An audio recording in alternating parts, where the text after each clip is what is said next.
E isso, se não usado da maneira correta, isso é o fruto de uma vaidade humana exacerbada. E isso tudo se torna fútil quando a gente encara uma outra realidade. Qual outra realidade, pastor? Que existem marcas muito mais reais e profundas do que marcas de roupas, tênis, relógios e equipamentos, que são as marcas que nós carregamos na nossa vida. Marcas da nossa história, marcas das escolhas que nós fizemos, marcas de feridas e traumas, marcas da natureza humana pecaminosa que nós herdamos. Essas sim são marcas que a gente de fato deve se preocupar. Existe um verdadeiro jogo de marcas acontecendo diante dos nossos olhos. Algumas delas nós lutamos para conquistar. Outras, a gente faria até o que a gente não podia para se ver livre delas. As marcas das escolhas ruins, as decisões mal tomadas. Quantos de nós não olhamos para a nossa história de vida e hoje nós temos plena convicção que quando é feita a pergunta, se você pudesse voltar atrás, você mudaria alguma coisa na sua vida? Dizem os orgulhosos que, a famosa pergunta, né? Você se arrepende de algo que você fez? E tem uma famosa resposta, né? Eu só me arrependo daquilo que eu não fiz. Orgulho. No fundo, todos nós olhamos para dentro de nós e para a nossa história e tem coisas que, se nós tivéssemos oportunidades, nós faríamos diferente. Mas sabe, mais do que uma marca na sua alma, mais do que uma marca de feridas, de um trauma que você viveu, de alguma coisa que você passou, existe, pastor, uma marca pior ainda. Como assim, pastor? É uma pessoa que foi abusada, uma pessoa que foi presa injustamente, uma pessoa que foi abandonada pela sua família, pelo seu pai, pela sua mãe. Isso causa feridas profundas e eu não tiro a validade disso. Mas quando nós colocamos numa balança, eu preciso te dizer que existe uma marca que é muito pior do que todas estas marcas. Enquanto nós lutamos por essas marcas externas, a maioria então ignora essa marca pior. A Bíblia chama essa marca de pecado. A Bíblia chama essa marca de revolta e inimizade contra Deus. Pecado quer dizer justamente errar o alvo.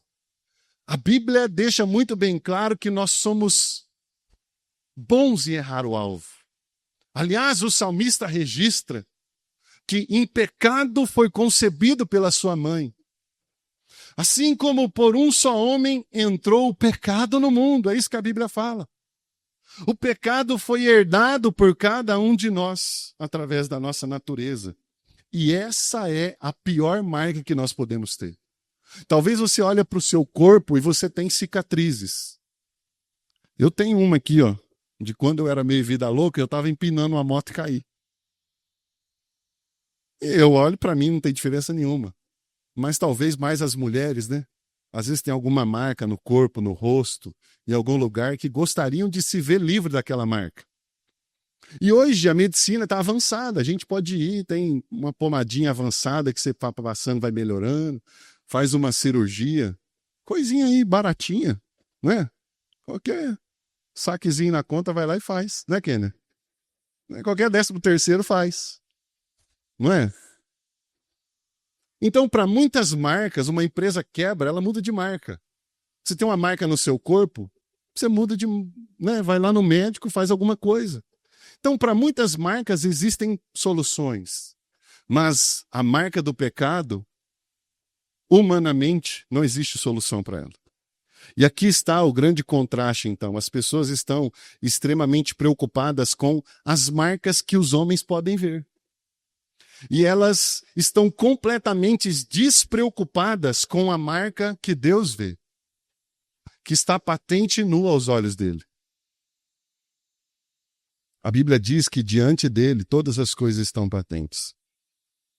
Tudo bem, pastor. O senhor gosta de vir aqui acusar a gente, né? Mas e agora? Sempre vem o questionamento. Como resolver isso? Eu gosto de Jesus e a palavra e o Senhor, porque ele não vem apenas para me mostrar qual é o problema da minha vida, mas ele traz junto com a demonstração do problema a solução. E aqui está o poder do Evangelho. Porque as pessoas estão prontas para apontar o dedo para mim e para você, para apontar as nossas falhas, os nossos erros, as nossas escolhas ruins. Mas na sua grande maioria esmagadora, elas nunca estão prontas para trazer solução. Mas o Evangelho, ele vem para mostrar a nossa condição e também evidenciar a solução para o problema. E só existe uma maneira de resolver isso, de remover essa marca, a marca do pecado.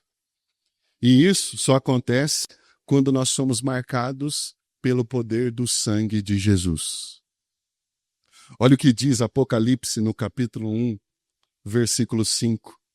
E da parte de Jesus Cristo, a fiel testemunha, o primogênito dos mortos e o soberano dos reis da terra, aquele que nos ama e pelo seu sangue.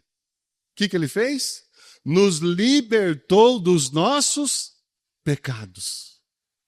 Olha o que diz Isaías no capítulo 1, verso 18. Vinde, pois, e arrazoemos, diz o Senhor. Ainda que os vossos pecados sejam como a escarlata, eles se tornarão brancos como a neve. Ainda que sejam vermelhos como o carmesim, se tornarão como a lã. Existe solução para o pecado em nós. Isso é glorioso. Porque se não houvesse solução, nós continuaríamos no caminho em direção à condenação eterna. Mas olha o que diz Hebreus no capítulo 10, verso 16 e 17. Hebreus 10, 16. Esta é a aliança que farei com eles. Depois daqueles dias, diz o Senhor.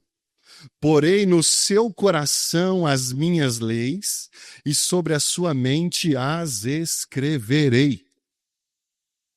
Acrescenta, também, de nenhum modo me lembrarei dos seus pecados e das suas iniquidades para sempre.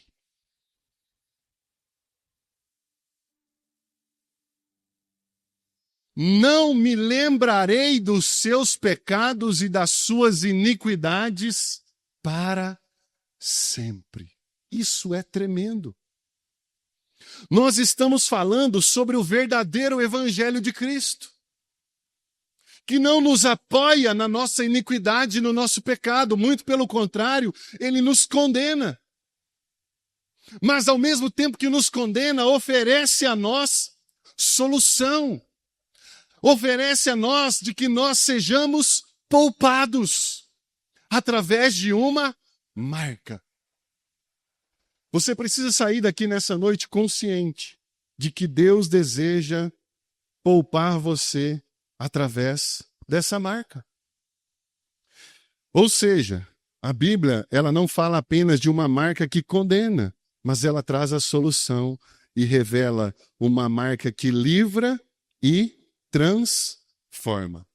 E ao longo das Escrituras é muito comum a gente ver Deus usando de maneira didática o uso de figuras de linguagem como a de uma marca. E várias vezes Deus estabeleceu um livramento através de um sinal visível, através de uma serpente de bronze levantada no deserto, através de várias outras passagens que nós podemos até citar aqui para identificar aqueles que estão debaixo da sua proteção. Isso é didático. Quando você olha para o Antigo Testamento, nós entendemos que existe uma revelação chamada progressiva da parte de Deus. É como você pegar uma criança ali nos seus primeiros anos de ensino e ela vai recebendo o ensino aos poucos. Porque se você chegar diante de uma criança de 4, 5, 6 anos e ensinar para ela álgebra linear, a pessoa não tá sabendo, a criança não está sabendo escrever nem a primeira letra do nome dela. Como é que você vai ensinar? Cálculos. Como é que você vai fazer isso? Deus faz isso da mesma maneira. No Antigo Testamento, nós vemos Deus se revelando de maneira progressiva. E na maioria das vezes, os sinais que ele usavam apontavam para alguém. Sabe quem? Jesus. Os sinais que ele usava apontavam para Jesus. Eu posso te dar exemplos disso, 2 exemplos. Um está no texto. A primeira Páscoa, lá em Êxodo, no capítulo 12. Quem conhece o texto sabe. Deus deu uma orientação para que, ali já no final das 10 pragas, Deus, destruindo todos os deuses do Egito, enviou pragas sobre aquele lugar. E na última praga era a praga que mataria todo primogênito daquela terra. E Deus deu uma orientação através de Moisés. E falou, reúnam as famílias, matem um cordeiro e peguem o sangue do cordeiro e passem nos umbrais das portas. O texto lá em Êxodo 12, 7 diz assim, tomarão do sangue e o porão em ambas as ombreiras na verga da porta. Olha o que diz o texto de Êxodo 12, 7. Nas casas em que a comerem, em que o comerem, o verso 12. Porque naquela noite passarei pela terra do Egito e ferirei a terra do Egito. Todos os primogênitos, desde os homens até os animais. Executarei juízo sobre todos os deuses do Egito. Eu sou o Senhor. Olha o verso 13. O sangue vos será por sinal. Olha Deus ensinando. Que através da marca do sangue de um cordeiro numa porta, Deus estaria livrando aquele povo do juízo. Mais tarde, então, no texto que nós lemos aqui, que fala sobre a história de Raabe, no livro de Josué, no capítulo 2. Josué envia 2 espias para sondar a terra, a região e também Jericó. O verso 18 e 19 desse texto de Josué 2 diz assim: se vindo nós à terra, não atares este cordão de fio de escarlata à janela, por onde nos fizeste descer. E se não recolheres em casa contigo teu pai, tua mãe, os teus irmãos e toda a tua família e teu pai. Aqueles homens deixaram uma instrução clara para aquela mulher, a fim de que a casa dela fosse poupada de um juízo. Porque Jericó vivia afundada em idolatria, em cultos pagãos, servindo a deuses falsos. E com tudo isso haveria de vir juízo de Deus sobre aquela terra. Assim como havia de vir juízo de Deus sobre o Egito, haveria de vir juízo de Deus sobre Jericó. E lembra que nós falamos no começo que só há possibilidade ou necessidade de sermos poupados quando há um juízo decretado. Porque se não tem juízo, não precisa de poupar. Você vai poupar a pessoa de quê? Poupar quer justamente dizer livrar a pessoa de uma consequência, de uma punição. E a gente vê a história bíblica toda mostrando isso. Uma construção da parte de Deus, em Deus mostrando para nós, para o seu povo, venham a mim, se entreguem a mim, eu desejo poupá-los. Deus não é um Deus legalista. Por que Deus coloca lá, não faça isso, não faça aquilo? Existe algo instituído. Deus é santo e ele não se contamina com aquilo que não é santo. Simples assim.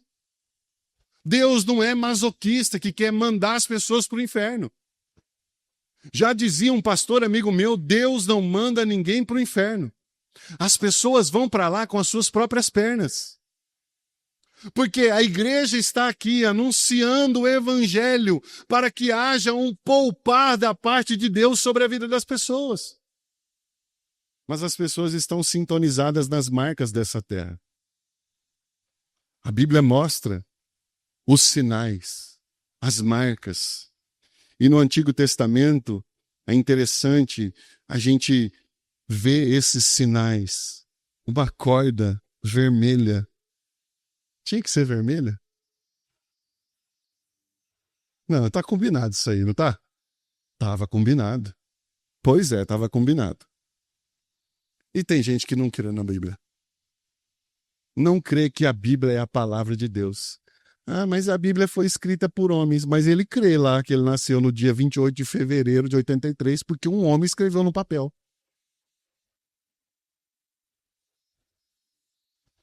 Existe um mapa, se você procurar na internet, que mostra mais de 60 mil conexões entre versículos bíblicos na palavra de Deus.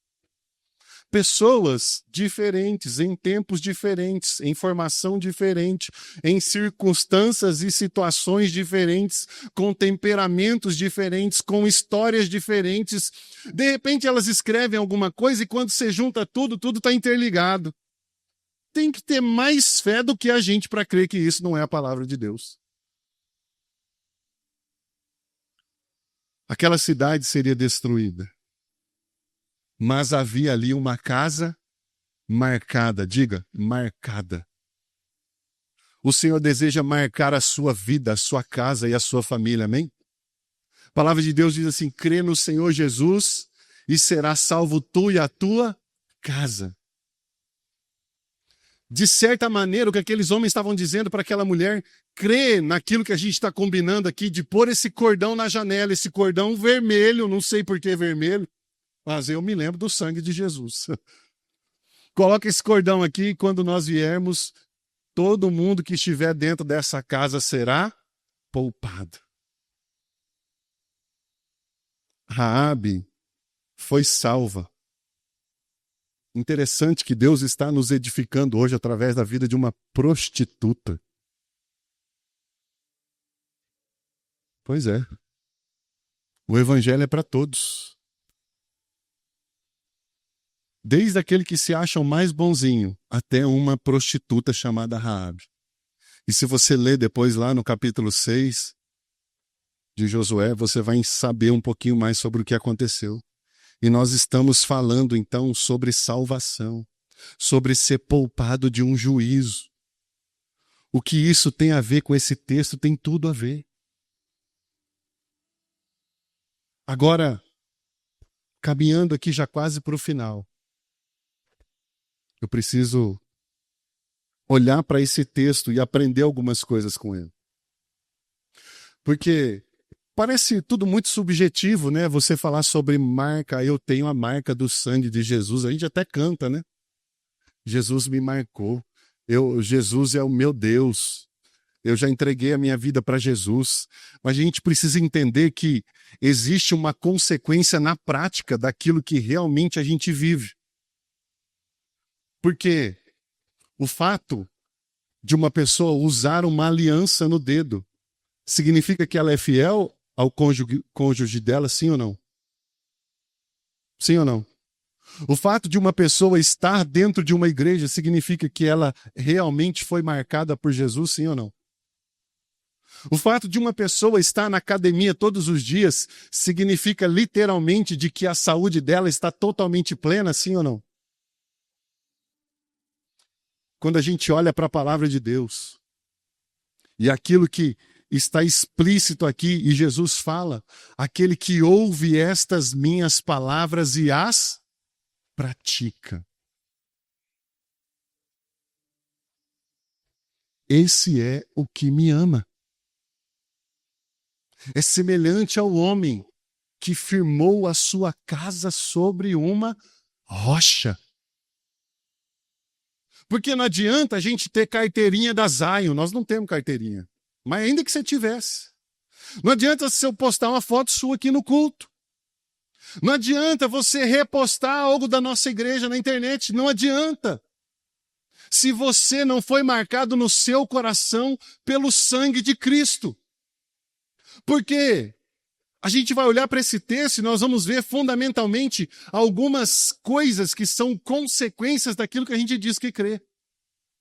Que não salvam, mas vão ser uma evidência das decisões que a gente tomou ou da decisão e da escolha que a gente tomou por Cristo. Primeira coisa que nós vemos, então, é que aquela mulher, assim como aquelas famílias do Êxodo, eles ouviram uma orientação. Ambos os textos falam sobre um juízo. O texto que eu li lá de Êxodo 12, no verso 12, ele fala: e ferirei a terra do Egito todos os primogênitos. Executarei juízo sobre todos os deuses. Ambos os textos falam sobre juízo. E com relação a ser poupado do juízo, haveria uma única forma de haver o poupar. Lá em Êxodo, a marca do sangue nos umbrais. Aqui em Raabe, lá em Jericó, na casinha dela, em cima daquela muralha, a única maneira, eu não sei como, mas aquelas muralhas ruíram. Eu imagino ali Raabe na sua casa, talvez na sua janela, diante daquele cordão, vendo os muros ruindo de um lado e ruindo de um outro. Eu me lembro do salmista, quando diz que 1000 cairão ao seu lado, 10.000 à tua direita, e você não será atingido. Por que isso? Por causa de uma marca. Uma marca que só se tornou válida porque a pessoa ouviu a orientação. A humanidade, gente, ela não está preocupada com o juízo vindouro. É só você olhar. Eles não estão preocupados. E eles não se preocupam porque não conhecem. E eles não conhecem porque não estão um pingo interessados. E, infelizmente, a gente olha para uma parte da igreja hoje assim.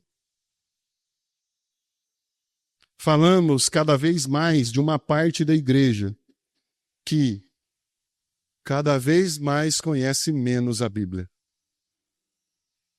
Falamos de uma parte da igreja que perece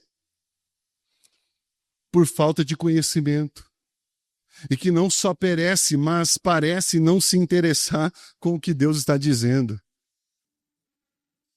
Hoje em dia, as coisas estão diferentes, sabe?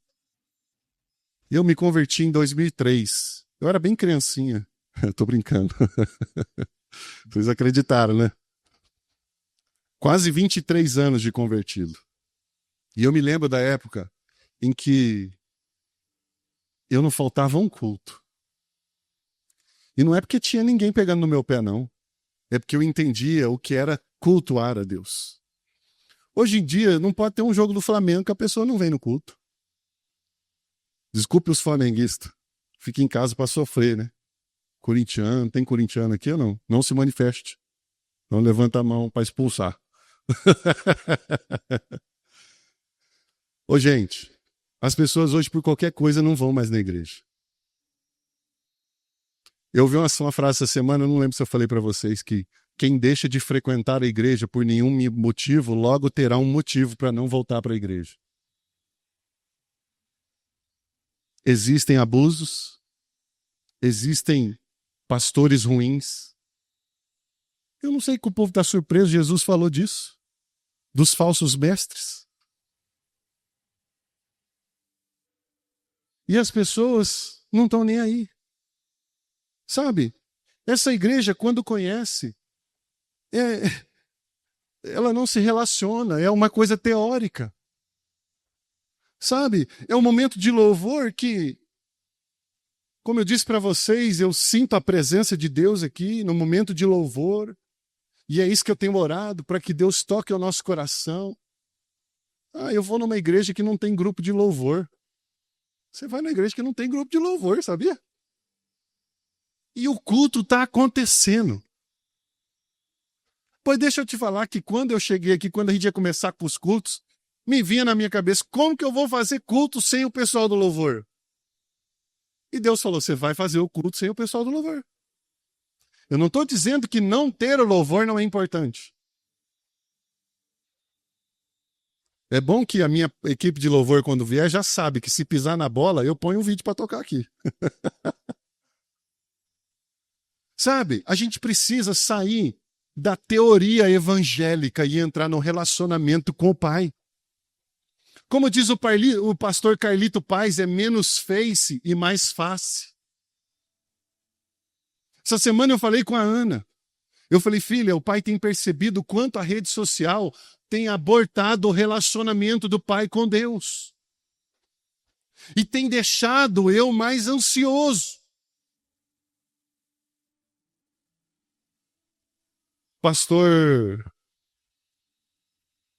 como que ele chama? O pastor americano, já um senhor, John Piper, diz assim que a internet e as redes sociais vai ser a maior prova no fim dos tempos de que falta de oração e leitura da palavra nunca foram falta de tempo. Você sabe por que nós somos marcados? Porque um dia alguém falou para nós que existia uma marca que nos livraria. Sim ou não? A marca do sangue do Cordeiro. E nós recebemos essa marca. Nós fomos orientados a entregar a nossa vida a Jesus e o Pai se revelou a nós.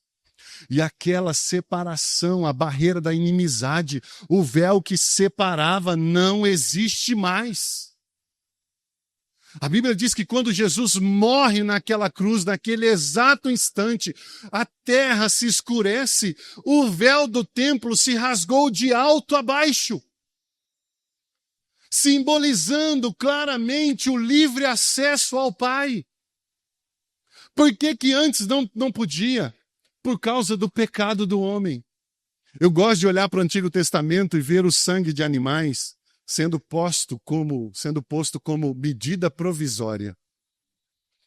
Eu vejo, olha, por enquanto é o sangue de animais. O sangue de animais remove pecados? Vamos ver se vocês estão bons de Bíblia. Remove pecados o sangue de animais, sim ou não? Não.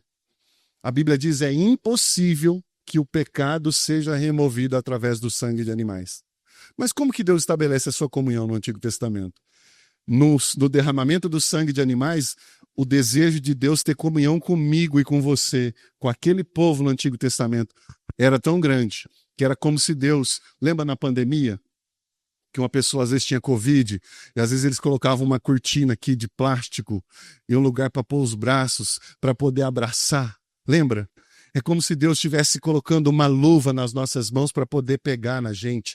É como se houvesse o sangue de animais, aquele plástico ali para nos abraçar e para ter comunhão conosco. Mas quando o sangue de Jesus é derramado na cruz e nós recebemos a orientação de algo substitutivo da cruz em nosso favor, a cruz que era para nós, lembra do culto semana passada? Era eu, era você, nós éramos os Barrabás. Éramos nós que deveríamos estar na cruz, éramos nós que deveríamos ser chamados de malditos, como todo aquele que morria na cruz, mas ele abriu mão da sua própria vida, ninguém tirou a vida de Cristo. A Bíblia diz que eu voluntariamente a dou. Ele fez isso na cruz por amor de mim e de você, quando o sangue dele é derramado. Deus nos declara justos, não por causa da nossa justiça, mas por causa da marca do sangue em nós. Amém? Amém. Isso é poderoso. Isso é palavra de Deus, isso é palavra que liberta, sabe? Mas não se trata apenas de ouvir uma orientação como aquela mulher ouviu. Existe também o fato de agir por fé. Porque, pensa comigo, quando o anjo da morte veio no Egito, ou quando o povo de Israel veio para invadir e tomar Jericó, se aquela mulher não tivesse posto aquela marca na janela, e se não houvesse a marca nos umbrais das portas, o que tinha acontecido? Logo, nós entendemos que não basta você entender que Jesus morreu por você. Não basta somente você entregar sua vida para Jesus. Como assim? Para ser salvo tem algo mais? Não, a salvação é pela graça mediante a fé. Só que todo salvo, ele vive transformação. E nós lemos aqui semana passada também, quando diz, agora já não sou eu, mas eu quem vivo, mas Cristo vive em mim. Logo, eu já não sou mais dono da minha vida, a minha vida está nas mãos dele. Logo, eu já não tomo mais ou não devo tomar mais decisões baseadas no meu conhecimento e na minha sabedoria, porque eu já não sou mais dono da minha vida, eu já não era. Mas todo aquele que comete pecado é escravo do pecado. Mas Cristo vem para nos libertar do pecado. Hoje nós somos escravos da graça, nós somos escravos voluntários.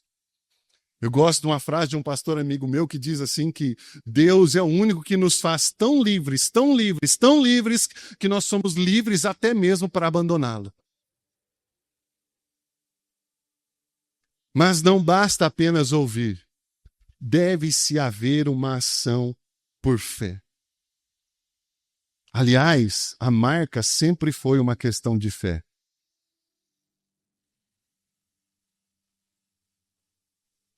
Havia uma ordem, uma orientação clara. Andar com Deus parece loucura. Como assim? O sangue de um cordeiro numa porta? Eles não estavam nem acreditando que o anjo da morte ia passar. Quanto mais que um sangue de um animal numa porta não ia matar o primogênito na casa.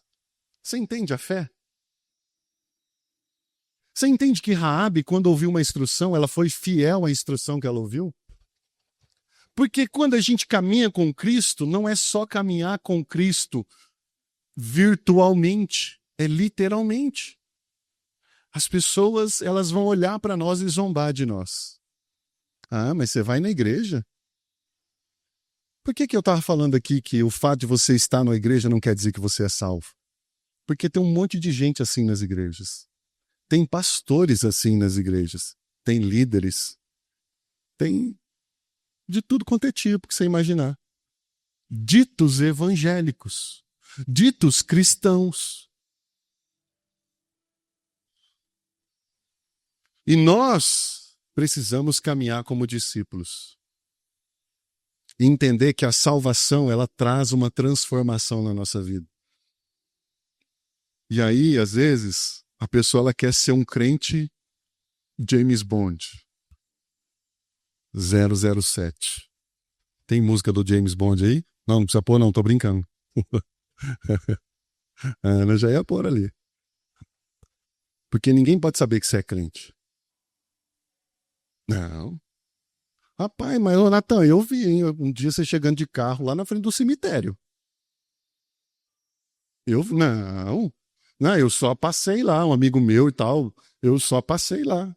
Que tipo de cristão você é? Rapaz, você crê mesmo que bateu o cajado e o mar abriu? Não, isso aí é história. Que tipo de crente você é? Você é alguém que realmente foi marcado?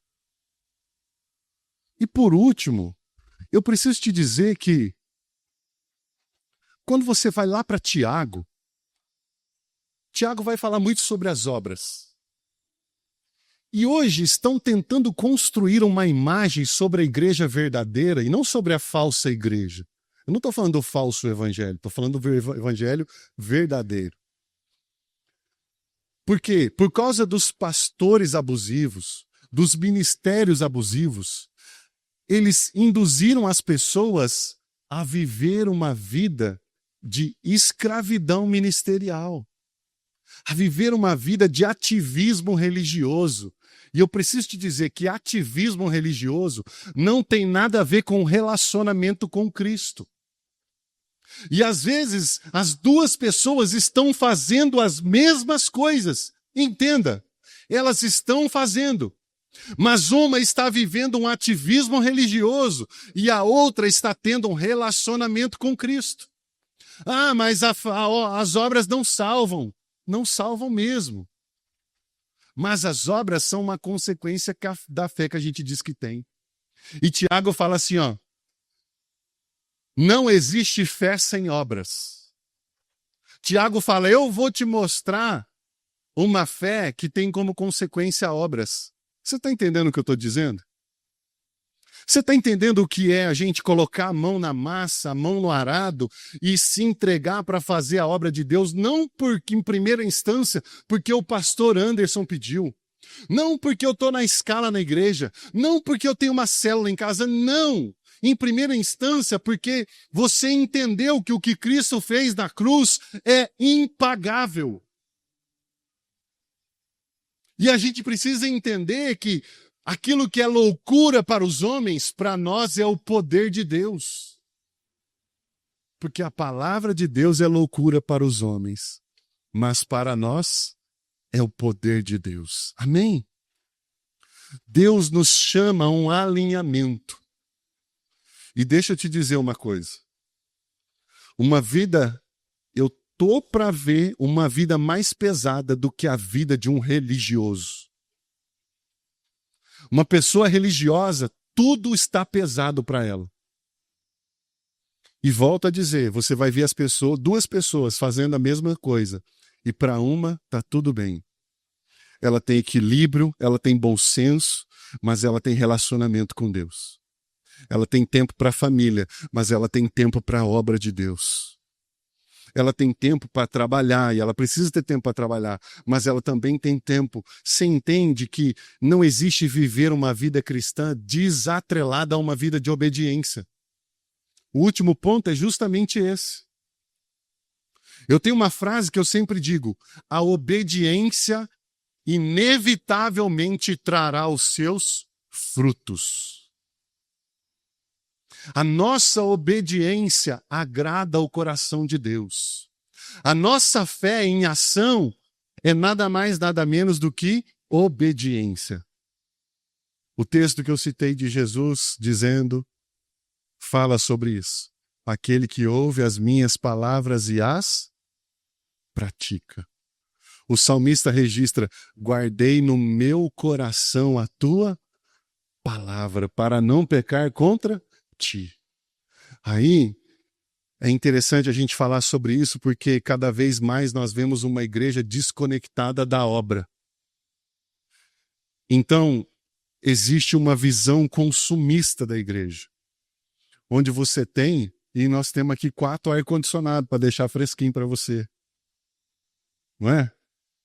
Nós temos aqui as cadeiras toda almofadadas, para você ficar bonitinho aí. Aliás, nós estamos vendo para trazer nossas cadeiras para cá, que é almofadada mesmo, tá? Então nós temos toda uma estrutura. E as pessoas, eu não vou na igreja quando fulano prega porque a pregação dele não é boa. Consumo. As pessoas estão entrando nas igrejas hoje porque se esqueceram da marca. É a marca do mundo. É a marca do consumismo. Eu não vou naquela igreja porque não tem louvor. É o pastor que canta. Misericórdia daquele pastor cantando. Pois é, por enquanto é o que está tendo. Deus está nos chamando a sermos participantes, porque nós entendemos que nós somos poupados por uma marca. Amém? Queria convidar você para ficar de pé.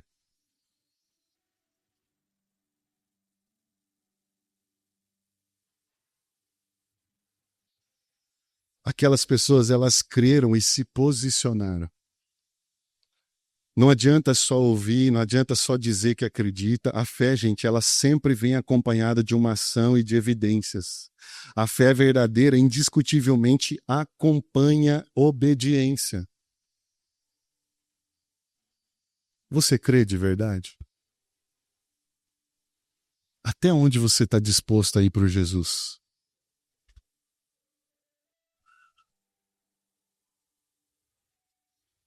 A sua vida, quem te deu? Quem pode tirar?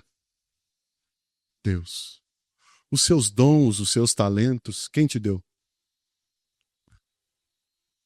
Por que às vezes a gente insiste em se reservar? Sabe, talvez seja por uma experiência ruim que a gente viveu. Mas o Senhor Jesus está aqui hoje para dizer para você que está chamando você de volta a viver uma nova fase na sua vida. Um novo momento de entrega.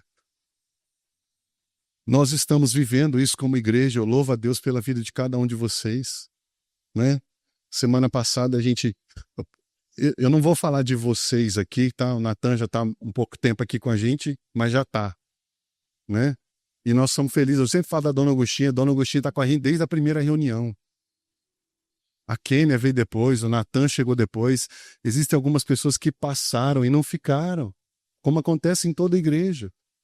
Existem outros que parece que tem jogo do Flamengo todo final de semana, ele não vem. Mas nós estamos aqui. E semana passada nós recebemos as duas famílias ali.